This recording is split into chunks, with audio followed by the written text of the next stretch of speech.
عرفان قرآن کا 17واں درس۔ اس درس میں آیات نمبر 13-14 سورۃ بقرہ کا ترجمہ و تشریح پیش خدمت ہے۔ بسم اللہ الرحمن الرحیم، نحمدہ و نصلی علی رسولہ الکریم، اما بعد۔ وَإِذَا قِيلَ لَهُمْ آمِنُوا كَمَا آمَنَ النَّاسُ قَالُوا أَنُؤْمِنُ كَمَا آمَنَ السُّفَهَاءُ أَلَا إِنَّهُمْ هُمُ السُّفَهَاءُ وَلَكِنْ لَا يَعْلَمُونَ وَإِذَا لَقُوا الَّذِينَ آمَنُوا قَالُوا آمَنَّا وَإِذَا خَلَوْا إِلَىٰ شَيَاطِينِهِمْ قَالُوا إِنَّا مَعَكُمْ إِنَّمَا نَحْنُ مُسْتَهْزِئُونَ۔ اور جب ان کو کہا جائے کہ ایمان لے آؤ جیسے کہ لوگوں نے ایمان لایا ہے، وہ کہتے ہیں کہ کیا ہم ایمان لے آئے جیسے کہ احمقوں نے ایمان لے آئے ہیں۔ خبردار، بے شک یہی لوگ احمق ہیں لیکن وہ جانتے نہیں۔ اور جب وہ ایمان والوں سے ملے تو کہتے ہیں ہم ایمان لائے، اور جب وہ اپنے شیاطین سے ملتے ہیں تو کہتے ہیں ہم تمہارے ساتھ ہیں، بے شک ہم ان سے مسخرے کرتے ہیں۔ حل لغات ان دو آیات کریمہ کا۔ وَإِذَا اور جب، قیلا کہا جائے، لہم انہیں، آمنو ایمان لاؤ، کما جیسے، آمنا ایمان لائے، الناس لوگ، قالو کہتے ہیں، کیا، نؤمنو ہم ایمان لائے، کما جیسے، آمنا ایمان لائے، السفہاء احمق، الا خبردار، انہم ہم بے شک وہی ہیں، سفہاء احمق، ولیکن مگر لا نہیں، یعلمون جانتے، اور اذا جب، لقو ملے، الذین ان سے، آمنو جو ایمان لائے، قالو تو کہیں، آمنا ہم ایمان لائے، اور اذ جب، خلو اکیلے ہو، الی شیاطینہم اپنے شیطانوں سے، قالو تو کہے، انا معکم ہم تمہارے ساتھ ہیں، انما سوا اس کے نہیں، نحن ہم تو مستہزئون یوں ہی مسخرے کرتے ہیں۔ مختصر تشریح ان دو آیات کریمہ کا۔ وَإِذَا قِيلَ لَهُمْ سے لے کر یعلمون تک تشریح یہ ہے کہ جب ان سے کہا جاتا ہے کہ ایمان لے جیسے لوگ ایمان لائے، تو کہتے ہیں کہ کیا ہم ایمان لائے جیسے کہ احمق ایمان لائے، تو سن لو کہ یہی احمق ہے، لیکن وہ یہ نہیں جانتے۔ الناس لوگ، الف لام سے یہ لفظ خاص انسانوں کی طرف اشارہ کرتا ہے، یعنی وہ لوگ جو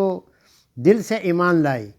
اور دو روخی چھال پر نہ چلے۔ السفہاء بیوقوف لوگ، یہ سفیہ کی جمع ہے، اس کا معنی ہے ہلکا پن، بیوقوفی عقل میں ہلکے پن اور کمی ہونے کے سبب سے ہوتی ہے، لہٰذا اس لفظ کا استعمال بیوقوفی اور حماقت میں ہونے لگا۔ مدینہ کے منافق اپنے قوت کے بل بوتے پر بہت مغرور تھے، یقین تھا کہ ان کے مقابلے میں مسلمان نہیں ٹھہر سکیں گے۔ ان کا خیال تھا کہ اسلام چند روز کا مہمان ہے جو خود بخود ختم ہو جائے گا، اس لیے جو لوگ اس میں داخل ہو رہے ہیں وہ انجام سے غافل ہیں۔ ان کے اس قول کا جواب دیا گیا، فرمایا کہ یہی لوگ احمق اور بیوقوف ہیں، کیونکہ صداقت آخر غالب آ کر رہے گی۔ منافق عاقبت کا خیال نہیں کرتے، وہ ابدی نفع نقصان سے غافل رہتے ہیں، اس لیے بیوقوف ہو اور احمق وہی ہیں۔ حضرت شیخ جلال الدین سیوطی رحمۃ اللہ تعالی علیہ اپنے تفسیر در منصور میں اس آیات کریمہ کے تحت لکھتے ہیں، امام ابن جریر و ابن ابی حاتم نے حضرت ابن عباس رضی اللہ تعالیٰ عنہما سے اس آیات کی یہ تفسیر نقل کی ہے کہ جب انہیں کہا جاتا ہے کہ تم بھی اس طرح تصدیق کرو جس طرح محمد صلی اللہ علیہ وسلم کے اصحاب نے تصدیق کی ہے کہ آپ صلی اللہ علیہ وسلم نبی اور رسول ہیں اور جن پر نازل کیا گیا ہے وہ حق ہے، تو کہتے ہیں کہ کیا ہم اسی طرح ایمان لے آئے جس طرح ایمان لائے ہیں بیوقوف اور احمق لوگوں نے؟ تو وہ سفہاء سے مراد اصحاب محمد صلی اللہ علیہ وسلم لیتی تھی۔ اللہ تعالیٰ نے فرمایا، خبردار، بے شک وہی احمق ہے، جاہل ہیں، کچھ سمجھتے نہیں ہیں جو یہ کہتے ہیں امام ابن عساکر نے اپنے تاریخ میں ایک کمزور سند سے حضرت ابن عباس رضی اللہ تعالیٰ عنہما سے کما امن الناس کی تفسیر نقل کی ہے کہ جس طرح حضرات ابو بکر و عمر رضی اللہ تعالیٰ عنہما ایمان لائے، ابن جریر نے ابن مسعود سے کما امن الصفحاء کی تفسیر نقل کی ہے کہ وہ اس سے مراد اصحابی محمد صلی اللہ علیہ وسلم لیتے تھے۔ الربیع اور ابن زید سے بھی یہی تفسیر مروی ہے۔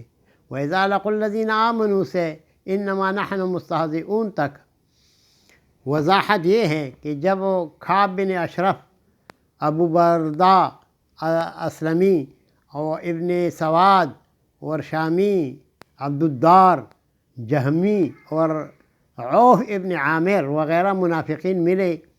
صدیق اکبر، فاروق اعظم، علی مرتضیٰ وغیرہ مسلمانوں کو، تو کہنے لگے کہ اخاہ یعنی اے بھائی، آپ تو صدیق ہیں، پیغمبر اسلام کے یار غار ہیں، بڑی شان والے ہیں،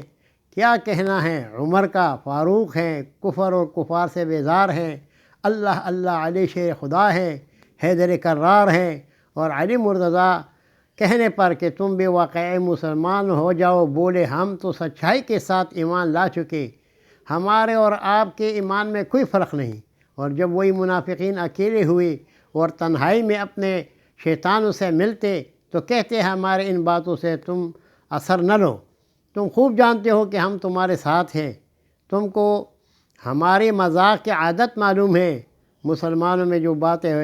ہوئی اس میں بس ہم تو ان سے اپنی عادت کے موافق ہی مذاق کرنے والے ہیں، اور یہ ہم نے مذاق میں کہا ہے۔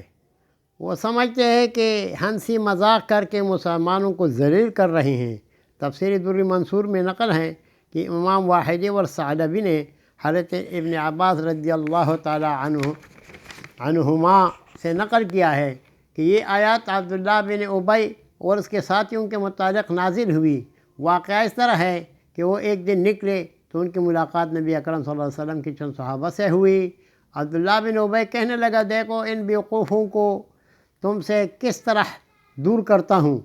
وہ آگے بڑھا اور حضرت سیدنا صدیق اکبر کا ہاتھ پکڑ کر کہا، خوش آمدید اے نبی بنی تمیم کے سردار، اے بنی تمیم کے سردار، اے شیخ الاسلام، اور رسول صلی اللہ علیہ وسلم کے ساتھ غار میں، اور ذات رسول پر اپنی جان اور مال کو نثار کرنے والے۔ پھر اس نے حضرت عمر فاروق کا ہاتھ پکڑ کر کہا، خوش آمدید اے عدی بن کعب کے سردار، حق و باطل میں فرق کرنے والے، اللہ کے دن میں مضبوط، اللہ کے رسول کی خاطر اپنی جان و مال قربان کرنے والے۔ پھر اس نے حضرت علی کا ہاتھ پکڑا اور کہا، خوش آمدید اے اللہ کے رسول کے چچا کے بیٹے،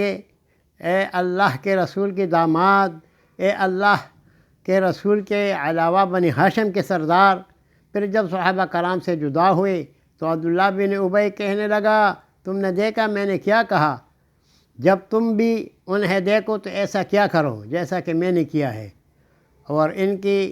خیر کے ساتھ تعریف کرو۔ مسلمان جب نبی کریم صلی اللہ علیہ وسلم کے پاس لوٹ کر آئے اور ساری گفتگو کے متعلق بتا دیا تو یہ آیات کریمہ نازل ہوئی۔ امام ابن جریر اور ابن ابی حاتم نے حضرت ابن عباس رضی اللہ عنہما سے مذکورہ آیات کی تفسیر نقل کی ہے کہ یہودی جب صحابہ کرام سے ملتے تو کہتے ہم تمہارے دین پر ہیں، اور جب اپنے ہم مسلکوں سے ملتے تو کہتے ہم تمہارے دین پر ہیں۔ ہم صحابہ محمد صلی اللہ علیہ وسلم سے استہزاء کرتے ہیں، پس اللہ تعالیٰ نے ان سے انتقام لینے کے لیے ان سے استہزاء کرتا ہے،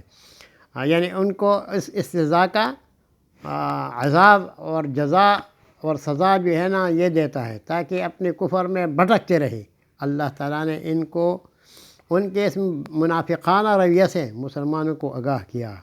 وآخر الدعوانا الحمدللہ رب العالمین۔